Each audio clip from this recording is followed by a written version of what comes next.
So today we are going to be on the topic of let Jesus lighten your load, and the concept behind this is that most of us are carrying things that are unnecessary. Hebrews says it's like we're in a race, and if you were in a race, ideally you would not put on a heavy backpack. It would not help you run the race better. You would ideally, in fact, if you're hiking, the less you can carry, the better. A few of us read a story about the Oregon Trail where they were told by the outfitters how much they had to have, and from those outfitter stores, as you went down the Oregon Trail, you could see the stuff that people tossed that they had bought and thought they needed, and they couldn't manage it because they just needed to pare stuff down to make the journey. Well, it's like that if you're hiking. I started a backpack once around Mount Rainier that I got with me everything that I thought I needed so that I could survive, because I knew there would be a variety of conditions, hot sunshine to cold snow, and rain, maybe more than a little. So the first day, only 7 miles and downhill. I barely made it.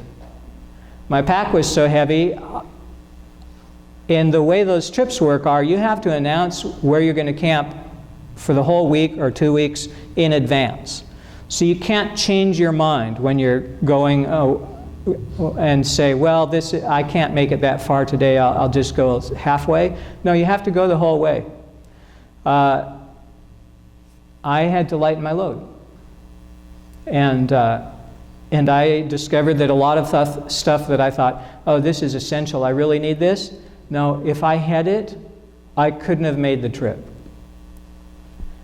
I'm pretty sure that all of us are carrying things that if we don't let go, we will not be able to make the trip that Jesus really wants us to be on.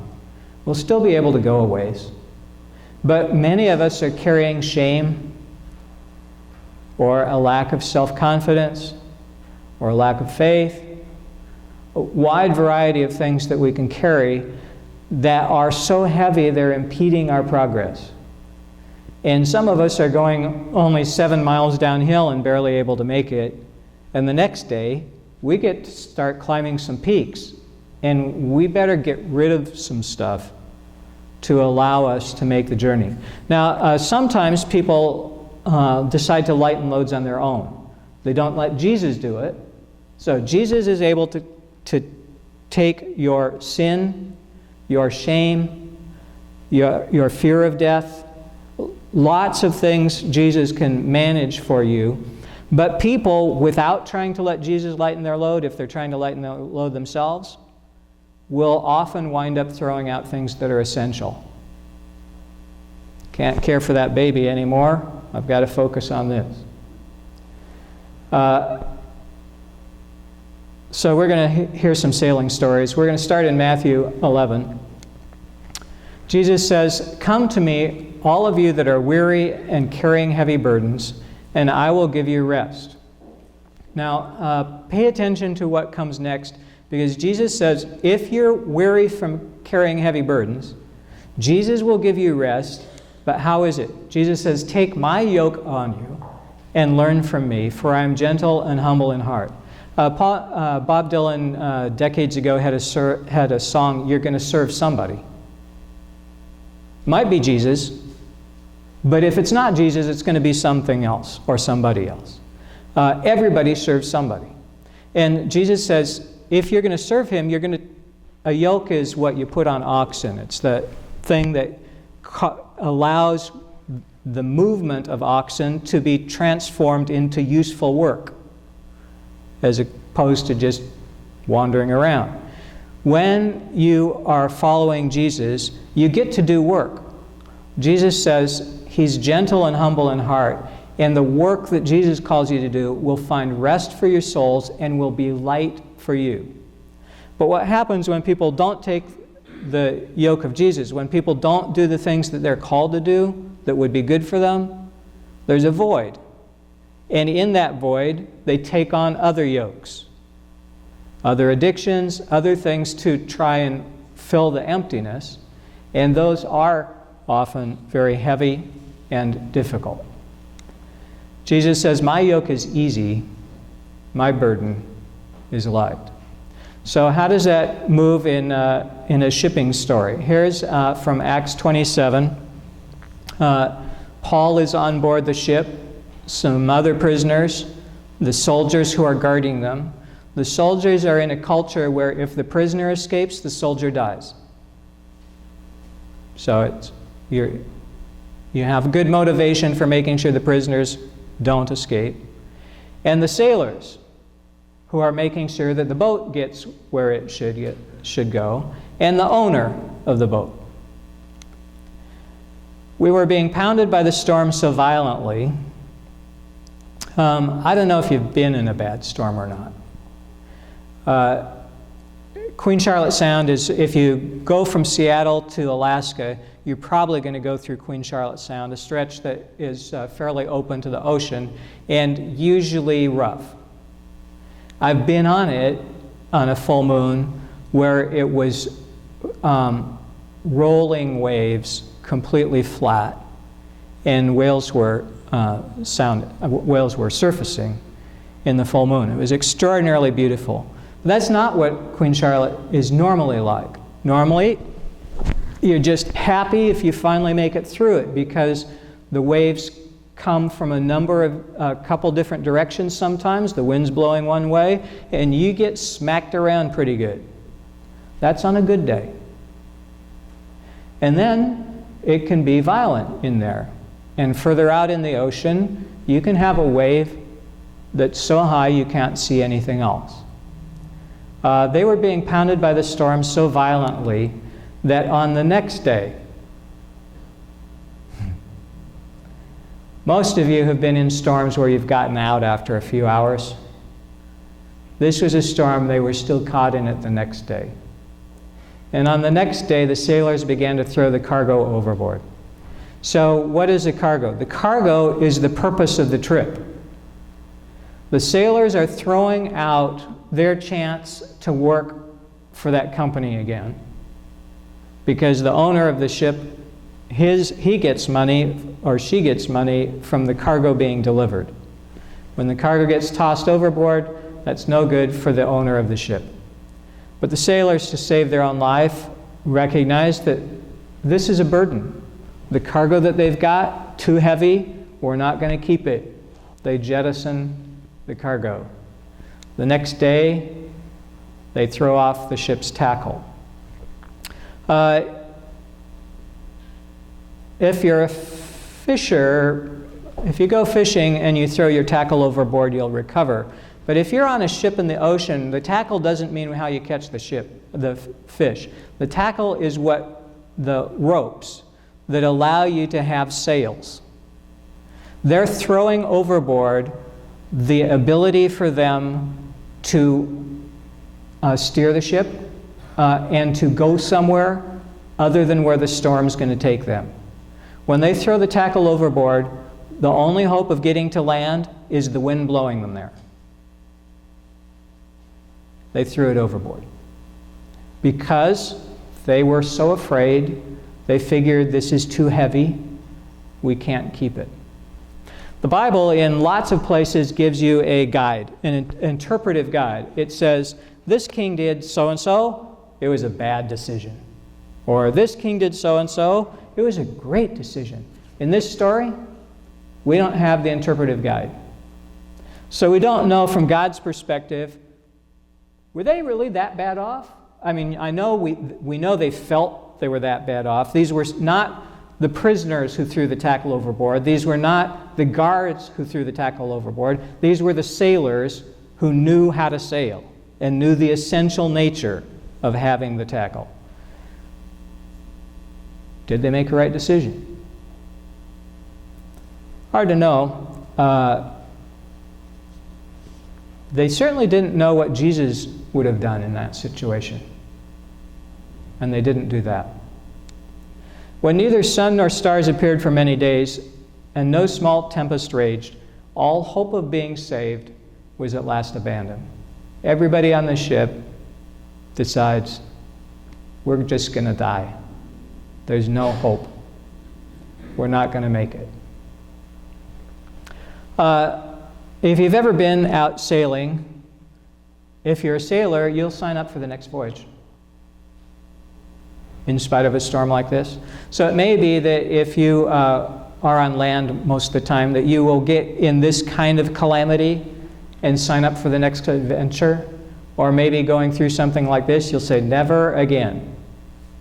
I know some people who've been at the top of a hill, their brakes went out, they made it safely to the bottom of the hill, never went down that hill again. Didn't matter if their new car had brakes. Just too scary that one time.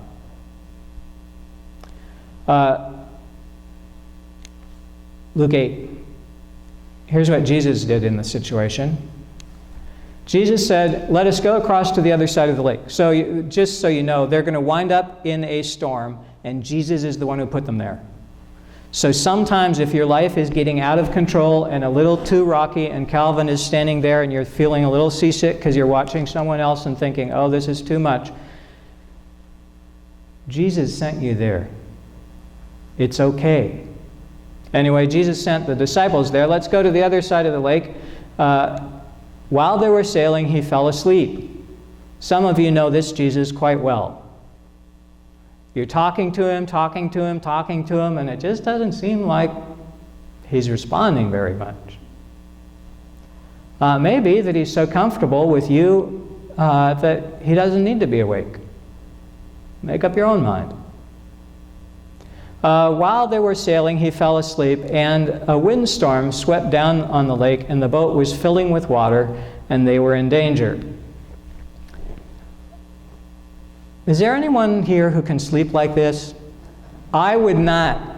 If the boat was filling with water, and the disciples were shouting, and the storm is raging, I couldn't sleep. I can sleep quite well, but not through that. But Jesus, apparently far more peaceful and calm than I am, and was able to sleep through it. They were in danger. The boat was filling with water, sloshing around. They finally decide to wake him up. Master, they say, we are perishing. Now, in the boat, we've got a mix. Just like in Paul's boat, there was a mix. In this boat, there are some people who do not fish for a living, but a third of them are experienced sailors who know how to get through a rough storm. And they wake Jesus and say, we're going to die. So Jesus' response, did he throw the tackle overboard? Did he throw the cargo overboard? He woke up and rebuked the wind and the raging waves. When Jesus is in a storm, he talks to it and tells it what to do. Be at peace. Calm down. You can say this to your family. They might not like it so much. You can say it to your family, though, as well as any other storm. Peace.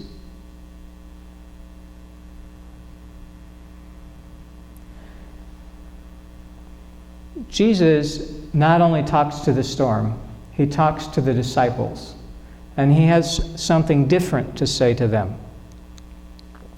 When Jesus rebuked the wind and the raging waves, they ceased. So when he told them to be quiet and to calm down, they did. There was a calm. And then he turned to the disciples and said, where is your faith? There's a number of ways to interpret this, and I'm going to acknowledge, there's just a number of ways to interpret this, but I want to tell you mine just to consider. Point of view that is common is Jesus was in the boat with them. They didn't need to be afraid. It didn't matter that Jesus was sleeping, just like it didn't matter that the boat was filling with water. If they had not panicked, they would have made it. That's one interpretation. When Jesus says, "Where is your faith?" it draws me to a different conclusion. Because the faith, so if they'd have had some faith, I guess maybe they would have let Jesus sleep. So that is a point of difference, that if you have enough faith, you won't wake Jesus. That could be one conclusion of the story. I believe that Jesus expects them to do what he did. Part of the reason that I believe this is because that's how everything else in all the other Gospels works. Jesus demonstrates something, he then steps back and says, "Now you do it." Jesus expects his disciples to heal the sick, to raise the dead, to cast out demons. He does it first, shows them how to do it. Then he sends them off 2 by 2 to do it on their own. Then he gives them plenty of time to practice in small settings. Jesus is all about demonstrating, but it's not a demonstration of, "Here's how great I am," Jesus saying that, which Jesus was great. But Jesus was demonstrating how they could learn to step into what God had given them, just like Jesus had stepped into what God had given him.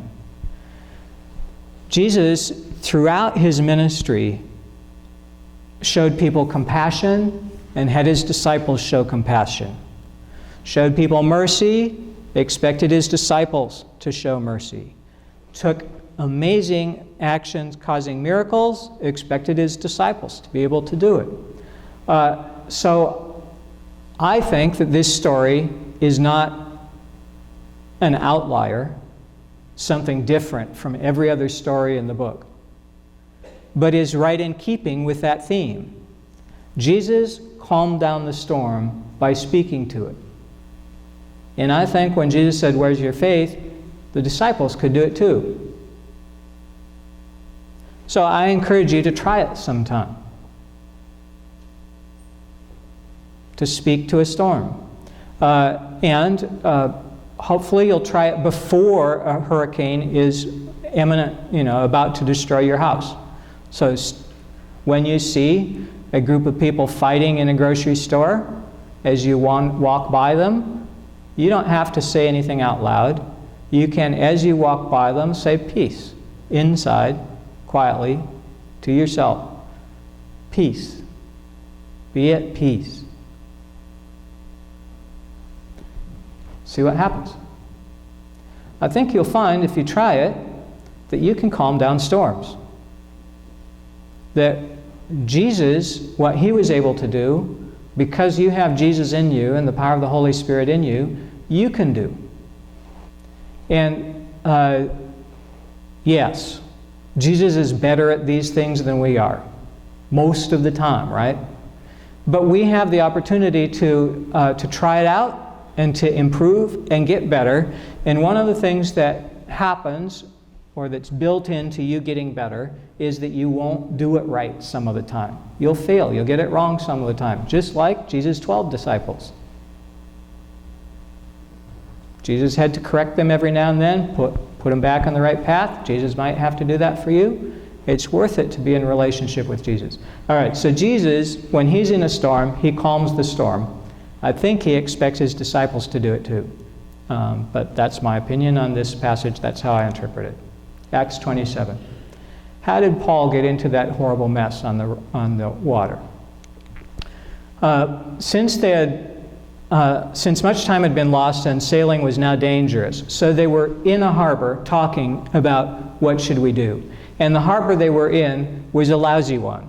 It was not a place where you would winter well. And time had been lost.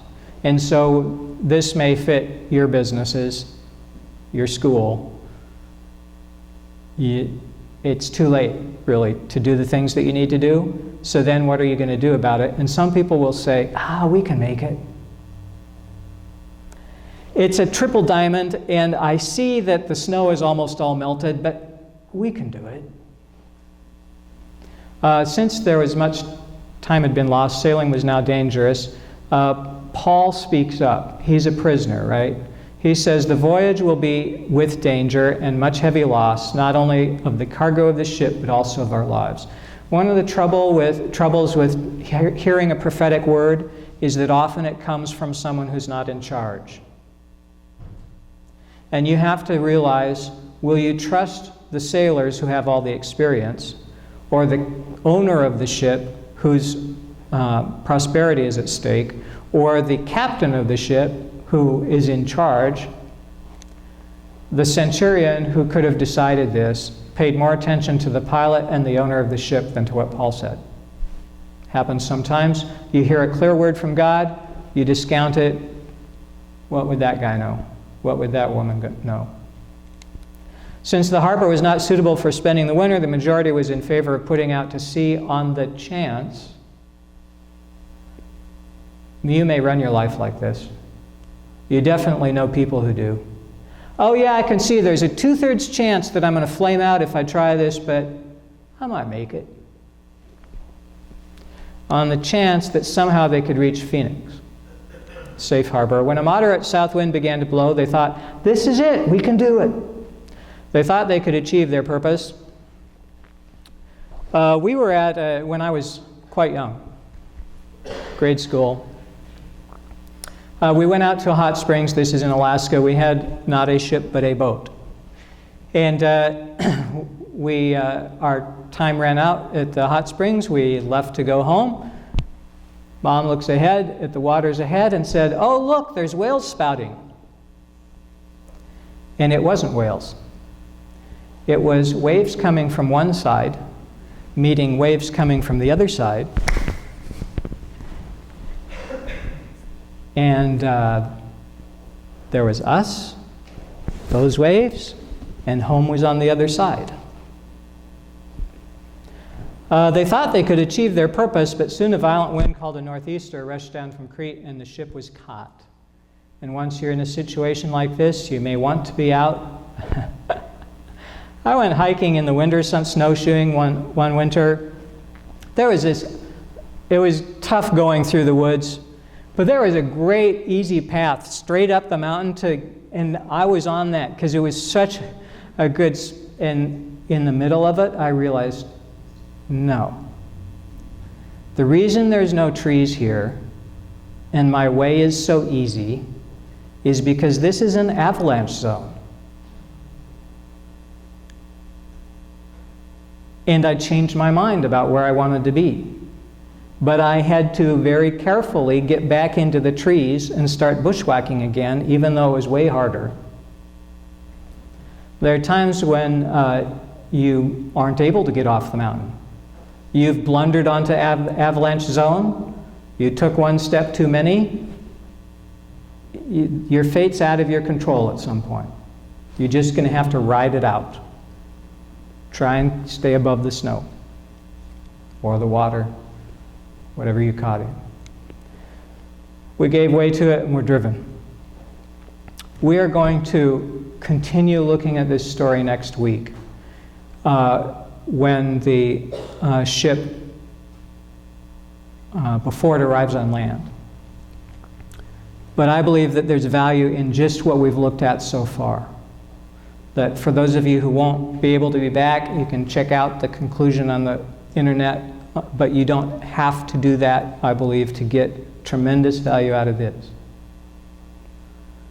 When you're in a storm and you can't wake Jesus, Jesus seems to be sleeping, it may be that Jesus is waiting for you to do something. Not panic, throw the tackle overboard, but to speak out of the authority and faith that Jesus has given you. To set things to right that are not right. You'll be able to tell because you're afraid. What are you afraid of? Whatever that is, that's out of order. Put it back in order.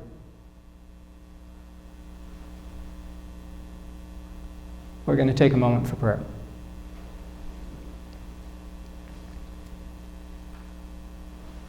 God, there's nations right now today that are out of control. Groups that are out of control. Individuals out of control. Causing the people around them, the nations around them, the groups around them to be in danger. So some of the storms that we face are actually caused by people, and some are nature, caused by wind and waves. Thank you that you are with us in all our journey, wherever we are, even when we are the ones who have walked out into the middle of the avalanche zone. Sometimes without knowing what we've done. Some people walk out there on purpose. Help us to make good decisions. And when we're caught in storms, help us not just to be rescued. We're so grateful for that, though, when you, Jesus, rescue us. But when we're called to speak to the storm and calm it down so that others can also be rescued, help us to rescue others. So as we look and see suffering in Bangladesh or Somalia or Chad or our neighborhood or the person next door, that we are able to impact the weather, the anxiety and tension and fear, the shame and the doubt and the lack of faith. And whatever it is that's causing distress and for things to be less than what you want. Thank you, God, for your mercy to us. Help us to show it to others. We praise you. Amen.